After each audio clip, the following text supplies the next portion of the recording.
विश्वास कोई अंधी कूद नहीं है, ये अच्छे प्रमाण पर आधारित एक उचित कदम है।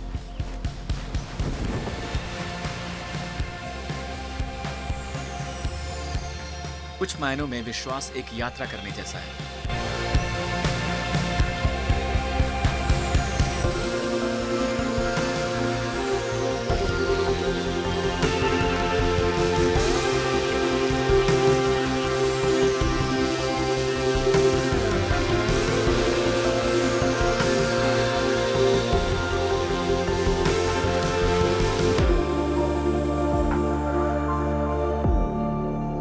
एक रिश्ते में होना एक शानदार एहसास है जो सालों तक चलने वाली दोस्ती पर जाकर खत्म होता है। मैं जब निकी से मिली तब मैं बहुत उत्सुक थी। मैं अपनी एक दोस्त के साथ थी और मैं नाइट क्लब में जाना चाहती थी। वहाँ एक जगह था जहाँ हम अक्सर जाना चाहते थे। टीनेजर्स शाम होते ही फ्रांस्कोज नाम की उस जगह पर जाना चाहते थे जो किंग्स रोड के एंड में है। हमें लगता था कि वो जगह काफ़ी मज़ेदार है, पर वहाँ जाने के लिए आपको मेंबर होना ज़रूरी था। तो मैं जिसके साथ थी वो निकी की बहुत अच्छी मित्र थी और उसने कहा कि क्यों ना तुम निकी को जाकर कहो। फिर मैंने उसे कॉल किया और फिर कहा, हाय, क्या आप हमें आज रात फ्रांकोज ले जा सकते हैं? तो उसने कहा, ज़रूर, आ जाना। अब सोचती हूँ तो मुझे लगता है मेरा तरीका बहुत गलत था। निकी के यूनिवर्सिटी के दूसरे साल में वो ईसाई बन गया, पर मुझे इस बारे में कुछ पता ही नहीं था। और फिर मैं दोबारा निकी से एक पार्टी में मिली। मैंने अपने विश्वास में जो खोज की थी उसे लेकर मैं बहुत खुश था, पर लोगों को इस बारे में बताने का मेरा तरीका बहुत ही असंवेदनशील होता था। मैं सबको बताना चाहता था, तो मैंने सोचा ठीक है, डांस फ्लोर पर इसे बताने वाला मैं पहला व्यक्ति बनूंगा। मैं प्रेम से बताने में जरा भी वक्त बर्बाद नहीं करना चाहता था, इसलिए मैं पीपा के पास गया और कहा कि मैं परेशान दिखती थी और मुझे यीशु की जरूरत थी। तो मुझे लगा ये पागल हो गए हैं। और आप सोच सकते हैं कि इसे समझाने में बहुत वक्त लगा और आखिरकार ये एक ईसाई बन गई। तो ये पूरी तरह से बदल गई और हमें कभी नहीं लगा हमारे बीच प्यार जैसा भी कुछ होगा। मैं सिर्फ इसका एक दोस्त था, सलाहकार। मैं इसे एक बॉयफ्रेंड की तरह सलाह देता रहा। निकी के साथ होना सुरक्षित था और एक समझदार दोस्त भी था और मेरे ख्याल से ये सब कुछ बहुत कमाल का था, इसलिए हम और करीब आ गए थे। पर मुझे इसका एहसास मेबॉल में हुआ जब हमने मेरी यूनिवर्सिटी के आखिरी दिनों में एक बड़ी पार्टी दी थी। और मुझे याद है तब ये हुआ था जब किसी और ने पिप्स को मेबॉल में आमंत्रित किया। हमने पहले बात करना शुरू किया और फिर हम डांस करने लगे और फिर सुबह के 6 बजे हमने टेनिस खेलना शुरू कर दिया था। फिर हम एक दूसरे का हाथ पकड़े हुए नदी में चले गए और तब यह एहसास हुआ कि वो यही था। पता है, मेरे लिए वो ऐसा ही था जैसे हम एक दूसरे के लिए बने थे। मैं जानता था कुछ तो बदला था, एक नई शुरुआत हुई थी। एक ईसाई बनना एक रोमांचक एडवेंचर है। पॉल ने कहा था, जो लोग ईसाई बनते हैं वो नए व्यक्ति बन जाते हैं। वो पहले जैसे बिल्कुल नहीं रहते। पुराना जीवन चला जाता है और नया जीवन शुरू होता है। तो क्या एक इंसान को ईसाई बनाता है? वैसे कुछ लोग कहते हैं, मुझे ईश्वर में विश्वास है या मैं बचपन से ही चर्च जाता हूँ, पर इससे आप ईसाई नहीं बनते हो।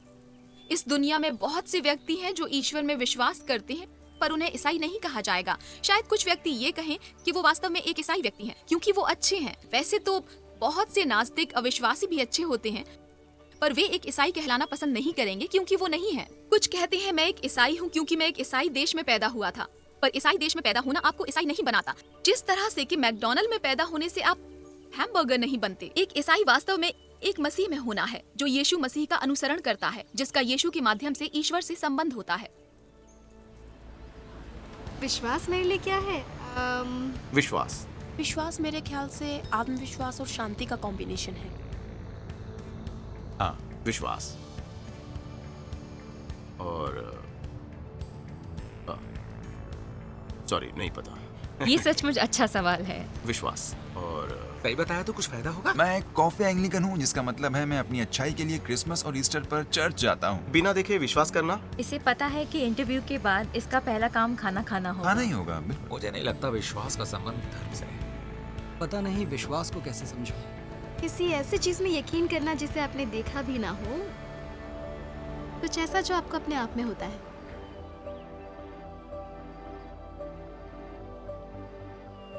विश्वास में हर किसी की सोच अलग है। कुछ लोगों को अपने ईसाई बनने का सही वक्त और स्थान पता है। कुछ लोग कहेंगे, जानते हो, मैं कभी एक भी ऐसा पल याद नहीं कर सकता जब मैं ईसाई नहीं था। कुछ कहेंगे, एक ऐसा समय था जब मैं ईसाई नहीं था और अब मैं एक ईसाई हूँ, पर मैं बता नहीं सकता कि ऐसा कब हुआ था। ये एक छोटी सी प्रक्रिया है। जरूरी यह है कि आप जानते हैं कि आप पहुंच गए, कि जब आप जानते हैं कि आप एक ईसाई हैं और आप ये जान सकते हैं। इसका क्या अर्थ है एक ईसाई बनने के लिए? विश्वास करो, यूहन्ना 1:12 के वचन में कहा है, परंतु जीवनों ने उसे ग्रहण किया, उसने उन्हें परमेश्वर के संतान होने का अधिकार दिया, अर्थात उन्हें जो उसके नाम पर विश्वास रखते हैं।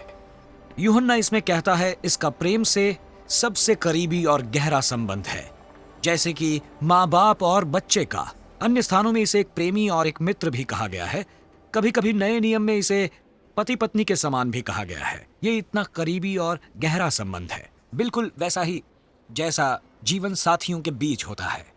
और अगर आप विवाहित हैं, आप जानते हैं आप विवाहित हैं, और अगर आप एक ईसाई भी हैं, तो आप जान सकते हैं कि परमेश्वर आपको इसमें सुनिश्चित करना चाहते हैं। 1 यूहन्ना 5:13 कहता है, मैंने तुम्हें जो परमेश्वर के पुत्र के नाम पर विश्वास करते हो इसलिए लिखा है कि तुम जानो कि अनंत जीवन तुम्हारा है। आप जान सकते हैं कि आप एक ईसाई हैं, आप जान सकते हैं कि आप उस संबंध में हैं, और आप जान सकते हैं कि आपका जीवन सनातन है। तो ये विश्वास या आत्मविश्वास किस पर आधारित है? ये प्रमाणों पर आधारित है। विश्वास का चरण है ये, भावनाओं पर नहीं। अगर आप मुझे प्रमाण मांगते कि कैसे मैं जानता हूं कि मैंने पीपा से विवाह किया, मैं आपको अपना मैरिज सर्टिफिकेट दिखा सकता हूं, ना कि उसके प्रति अपने प्रेम को। यह प्रमाण है कि मैं पीपा से विवाहित हूं। और यदि आप मुझसे पूछते हैं कैसे पता है कि मैं एक ईसाई हूं, मैं एक डॉक्यूमेंट दिखाऊंगा। वो है बाइबल, परमेश्वर का वचन। हमारी परमेश्वर के प्रति जानकारी परमेश्वर के वचनों पर आधारित है। रोमियो 10:17 में पौल कहते हैं, सो विश्वास सुनने से और सुनना मसीह के वचन से होता है।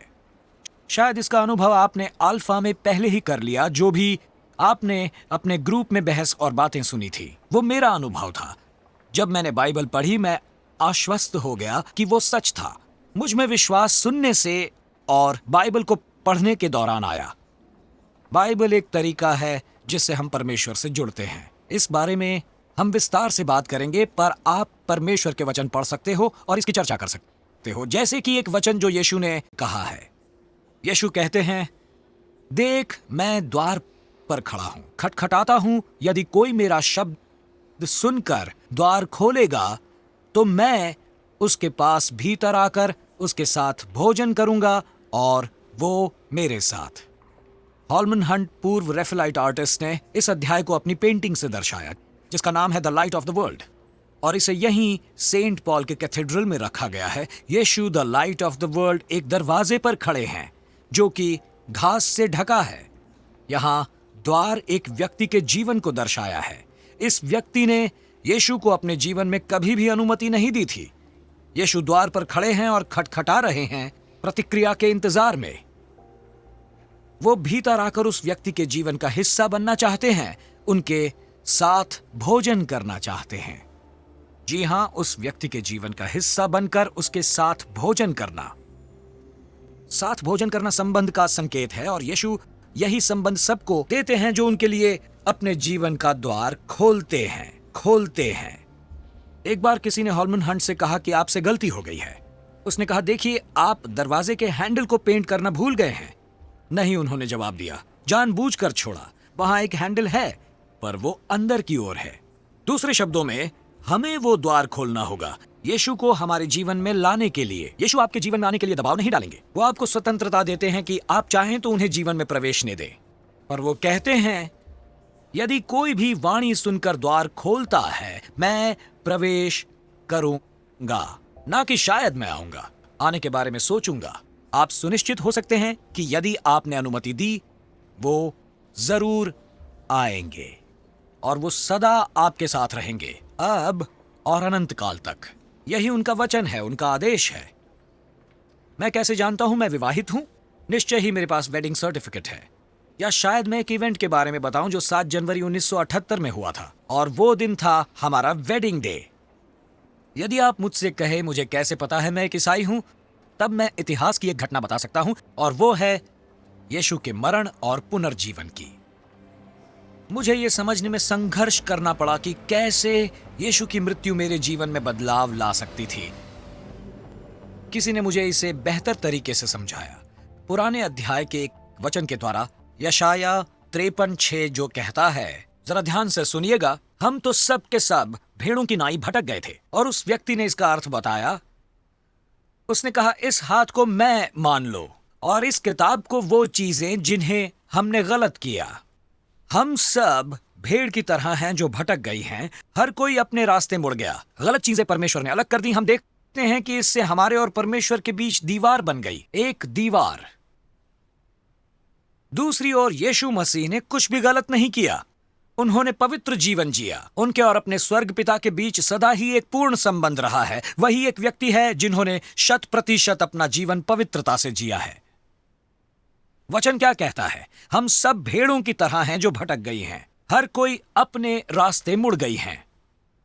और ऐसा कहते हैं कि परंतु ईश्वर जो परमेश्वर हैं, उन्होंने उन्हें लिटाया, जो कि यीशु मसीह है, जिन्होंने उन्हें क्रूस पर रखा, सारे हमारे पापों के लिए। अब यीशु क्रूस पर क्यों लेटे? मेरे पापों को सहने के लिए और आपके पापों को, मेरे और तुम्हारे, हम सब के पापों के लिए। पर क्या आपने देखा हमारे लिए उन्होंने क्या छोड़ा? आपके और मेरे लिए हम स्वतंत्र हुए परमेश्वर से जुड़ने के लिए। कुछ लोग कहते हैं, मुझे नहीं लगता मैं ईसाई बन सकता हूँ क्योंकि मुझ में अच्छाई नहीं है। बहुत सारी चीजें हैं जिन्हें मुझे पहले हल करनी है, पर ऐसे ये काम नहीं करता। तुम वैसे ही आओ जैसे तुम हो, कोई फर्क नहीं पड़ता आप क्या करते हैं या क्या उपलब्धि है। आवश्यक ये है कि क्रूस पर यीशु द्वारा आपके लिए क्या किया गया है। आप पूर्ण रूप से क्षमा को प्राप्त कर सकते हो जो आपको उपहार स्वरूप मिलती है। सेंट पॉल कहते हैं, क्योंकि पाप की मजदूरी तो मृत्यु है, परंतु परमेश्वर का वरदान हमारे प्रभु मसीह यीशु में अनंत जीवन है। मैं कभी कभी थोड़ा चिड़चिड़ा हो जाता हूँ जब मैं फ्री उपहार के बारे में सुनता हूँ। मैं हमेशा सोचता हूँ कि कुछ तो खरीदना होगा, पर हमारा संपूर्ण जीवन ही एक उपहार है, अन्य वस्तुओं की तरह नहीं। ये हमारे लिए पूरी तरह फ्री है, बिना कुछ खरीदे, पर इसका एक मूल्य है, यीशु के जीवन का मूल्य। और ये उपहार हमें विश्वास और प्रायश्चित से मिलता है। प्रायश्चित हमारे विचार बदलता है और हमारे जीवन से दोषों को हमेशा के लिए दूर कर देता है, और विश्वास यीशु में हमारा भरोसा उत्पन्न करता है।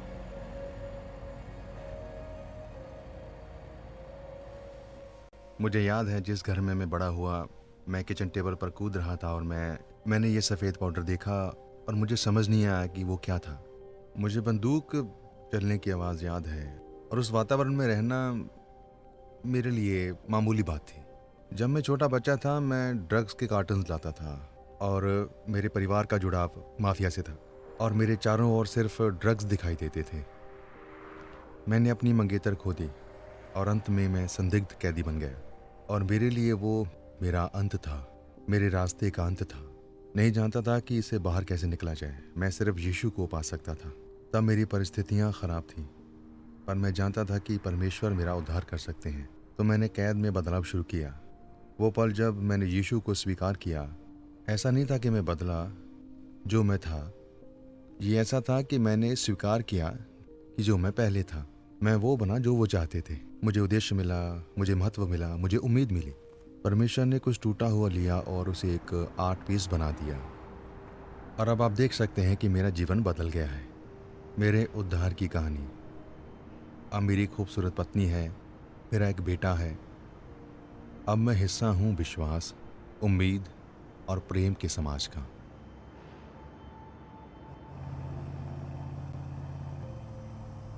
एक तरह से हम सब रोजाना विश्वास करते हैं। यदि आप कुर्सी पर बैठे हैं तो आप अभी भी विश्वास कर रहे हैं। आप नहीं जानते कि वो कुर्सी कैसे बनी और किसने बनाई है, पर आप विश्वास करते हैं कि वो आपको गिराएगी नहीं। विश्वास ही भरोसा होता है। हाँ, और आप निश्चित ये प्रमाणित नहीं कर सकते हैं कि परमेश्वर नहीं है या वो है। विश्वास परमेश्वर की उपस्थिति और अनुपस्थिति दोनों में है। विश्वास जरूरी है। ईसाई होने के लिए यीशु में विश्वास करें, एक व्यक्ति पर भरोसा करें। मेरे पास डॉक्यूमेंट है, मेरा मैरिज सर्टिफिकेट, एक पुरानी घटना, मेरा वेडिंग डे, पर वहीं इसका एक और प्रमाण है कि मैं विवाहित हूं।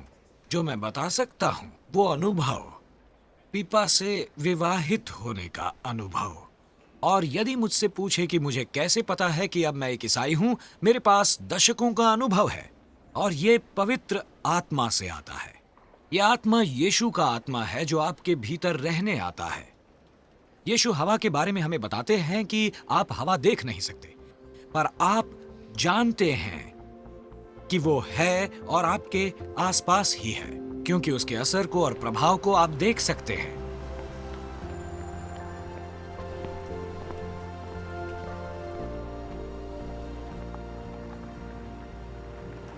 हम में से अधिकतर बदलाव से डरते हैं। आप सोच रहे होंगे यदि मैं ईसाई बनता हूं तो मेरे जीवन का क्या अर्थ होगा, पर हम बात कर रहे हैं अच्छे बदलाव की।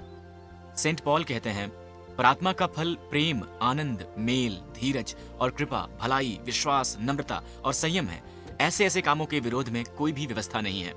एक ईसाई बनने का मतलब ये नहीं कि आप दूसरों से बेहतर हैं। इसका सिर्फ इतना मतलब है कि आप उससे बेहतर हैं जो आप थे। मेरे लिए जब मैंने देखा पवित्र आत्मा ने मेरे जीवन में प्रवेश किया, मुझ में बदलाव शुरू हो गया।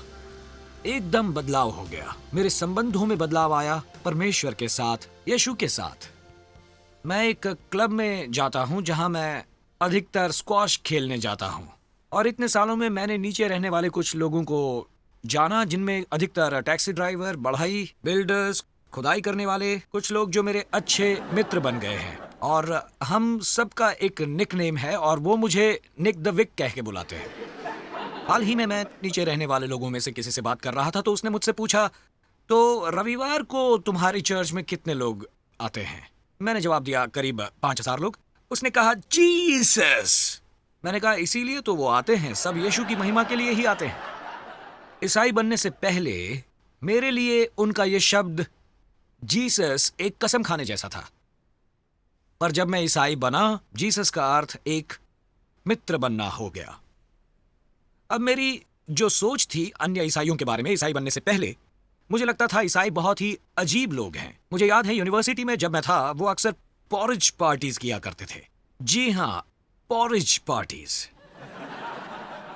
जरा सोचिए, पार्टी में जाकर भला कौन पॉरिज खाता है? पर फिर मैं एक ईसाई बना और मैं एक पॉरिज पार्टी में भी गया, और वहां के लोग मेरे मित्र बन गए, और उनमें से कुछ आज भी मेरे बहुत अच्छे मित्र हैं। और प्रत्येक से जुड़ने पर मैंने नए प्रेम को महसूस किया, व्यक्तियों के प्रति जिनसे मैं कभी नहीं मिला। मैंने अन्य व्यक्तियों के प्रति और प्रत्येक से जुड़ने पर प्रेम महसूस किया। तो कुछ बाहरी परिवर्तन थे जो मेरे जीवन में आए, साथ ही एक आंतरिक अनुभव भी था प्रेम का, पवित्र आत्मा के साथ वो प्रेम। सेंट पॉल कहते हैं, पवित्र आत्मा स्वयं गवाही देता है हमारी आत्मा को कि हम परमेश्वर के पुत्र हैं। हमारी शादी को कितने साल हो गए? बताओ पीपा, क्या तुम्हें याद है? तुम्हें याद है या नहीं? हेनरी 35 का है, तो 37, सही कहा ना? 37 इयर्स। जब हमारा पहला बच्चा हुआ था, तो बड़ी मुश्किलों के साथ हमारा पहला बेटा हेनरी पैदा हुआ। जब वो आया तो हम बहुत खुश हुए उसके पैदा होने पर। इस अद्भुत प्रेम के द्वारा बस लगता है कि हम बस इसे ही चाहते हैं और कुछ नहीं। उसके प्यार में आप भले रात भर थके क्यों ना हो, आप उठते हैं, जागते हैं, उसे गोद में उठाते हैं, उसकी देखभाल करते हैं। पर परमेश्वर का प्यार उससे भी ज्यादा अधिक है। ये तो उनका अनमोल प्रेम है। हमारा प्रेम, पता है, बहुत स्थानों पर कमजोर और स्वार्थी हो जाता है। तभी परमेश्वर का प्रेम बहुत ही गहरा होता है। पता, ये कमाल की बात है कि बाइबल पेरेंट और एक बच्चे की तुलना करती है। परमेश्वर हमसे प्रेम करते हैं, पेरेंट बच्चे से करते हैं उससे भी अधिक। मेरे ख्याल से बहुत पावरफुल है कि वो हमसे उससे भी अधिक प्रेम करते हैं, और यही आप मित्रता में भी पाते हैं। हमारी मित्रता, वो प्रेम जो आप अपने मित्रों से करते हैं, क्योंकि नए अध्याय में एक और तुलना की गई है। यीशु ने कहा, मैंने तुम्हें मित्र बुलाया था, और परमेश्वर आपसे प्रेम करते हैं। यीशु आपके घनिष्ठ मित्र बनना चाहते हैं, आपके अन्य मित्रों से अधिक। ये केवल एक चित्र है कि परमेश्वर आपसे कितना प्रेम करते हैं। और परमेश्वर की मित्रता, यदि आपका विवाह एक आदर्श है, तो ये आपको परमेश्वर के प्रेम में अंतर्दृष्टि देता है। यदि आपके पेरेंट बच्चे का संबंध अच्छा है, चाहे फिर वो आपके माता पिता के साथ हो या आपके बच्चों के साथ हो, यह अन्य व्यक्ति देख सकता है। आपको इसका अनुभव करने की आवश्यकता नहीं होगी, पर आप एक विवाह में देख सकते हैं। आप देख सकते हैं, वाह, वो एक दूसरे से वास्तव में प्रेम करते हैं और परमेश्वर मुझसे उससे भी अधिक प्रेम करते हैं। सेंट पॉल कहते हैं, पवित्र आत्मा स्वयं गवाही देता है हमारी आत्मा को कि हम परमेश्वर के पुत्र हैं। वो आपको पेरेंट के बच्चे के प्रति प्रेम से भी अधिक प्रेम करते हैं। इतना परमेश्वर प्रेम करते हैं आपको, और वो बताना चाहते हैं कि वो कितना गहरा है। वो आपकी आत्मा से गवाही देना चाहते हैं कि आप परमेश्वर के पुत्र हैं, उनके द्वारा प्रेम किए गए। ये पवित्र आत्मा का गहरा और व्यक्तिगत आंतरिक विश्वास है। हमारे 4 ग्रैंडसन्स हैं, और यदि आप बुरा ना माने तो मैं अपने ग्रैंडसन्स के बारे में एक कहानी कहना चाहूंगा। एक बार विंस्टन चर्चिल को किसी ने कहा था, क्या मैंने आपको अपने ग्रैंड चिल्ड्रन के बारे में बताया? उन्होंने कहा, नहीं, आपने नहीं बताया, और इसके लिए बहुत बहुत शुक्रिया। तो मैं आपको एक घटना बताता हूं हमारे बड़े ग्रैंडसन एल्बी के बारे में। मुझे याद है जब वो 2 वर्ष का था, निसंदेह जॉनी और तारा अपने बच्चों से प्रेम करते हैं। वो एल्बी से प्रेम करते हैं, एल्बी भी अपने माता पिता से प्रेम करता है, पर कभी कभी वो केवल उनके निकट जाना चाहता है, और वो कभी कभी अपने हाथ इस तरह ऊपर करता है और कहता है, हग डैडा, हग डैडा। और जॉनी उसे उठाता है और उसे पकड़ता है, और यही भावना है निकटता की, स्पर्श की, अनुभव प्रेम किए जाने का, गले लगाने का। और यही पवित्र आत्मा हमारे साथ करता है। कभी हम उसका अनुभव करते हैं, वो हमारी आत्मा से गवाही देता है। हम महसूस करते हैं परमेश्वर के निकटता, उनका प्रेम और उनके स्पर्श को। यही अनुभव है, यही है वो परमेश्वर के प्रेम का आत्मिक अनुभव। परमेश्वर आपको बताना चाहते हैं कि आप उनके पुत्र हैं, आप प्रेम किए गए हैं, आपका उनके साथ संबंध है। और यदि आप सुनिश्चित नहीं हैं कि आपका उनसे संबंध है, मैं एक सरल सी प्रार्थना करता हूं जो आप अपने हृदय में दोहरा सकते हैं। शायद कुछ लोग कहें कि मैं इसके लिए तैयार नहीं, तो कोई बात नहीं, पर यदि आप करना चाहें तो ये एक बहुत ही छोटी सी प्रार्थना है, आप हृदय में दोहरा सकते हैं। ये प्रार्थना है क्षमा मांगने की, आपके जीवन से पाप और दोष को त्यागने की, यीशु को धन्यवाद देने की कि उन्होंने हमारे लिए जीवन त्यागा और हमारे हृदय के द्वार खोलकर उन्हें प्रवेशने दें। तो यदि आप ये करना चाहें तो चलिए थोड़ा समय निकालिए, मैं ये प्रार्थना कहूंगा और आप इसे अपने हृदय में दोहराइए। चलिए शुरू करते हैं। प्रार्थना के जरिए कल्पना कीजिए कि यीशु इस समय यहीं हैं और वो खड़े हैं द्वार पर, आपके हृदय के, और द्वार खटखटा रहे हैं। और यदि आप उन्हें भीतर बुलाना चाहते हैं तो ये प्रार्थना कर सकते हैं। कहिए, धन्यवाद यीशु कि आप हमसे इतना प्रेम करते हैं। मैं अपने जीवन की सभी बुराइयों को छोड़कर आया हूं, फिर भी ऐसा कुछ है जो अभी भी आपको याद आ रहा है तो उसके लिए आप क्षमा मांग सकते हैं। और फिर बस इतना कहिए, धन्यवाद यीशु कि आप हमारे लिए मरे ताकि मैं क्षमा किए और मुक्त किए जा सकूं। अब मैं आपकी क्षमा प्राप्त करता हूं और मैं आप में पूरा विश्वास करता हूं, और मैं आपको अपने हृदय में आमंत्रित करता हूं पवित्र आत्मा द्वारा मेरे साथ रहने के लिए। धन्यवाद प्रभु यीशु। आमीन।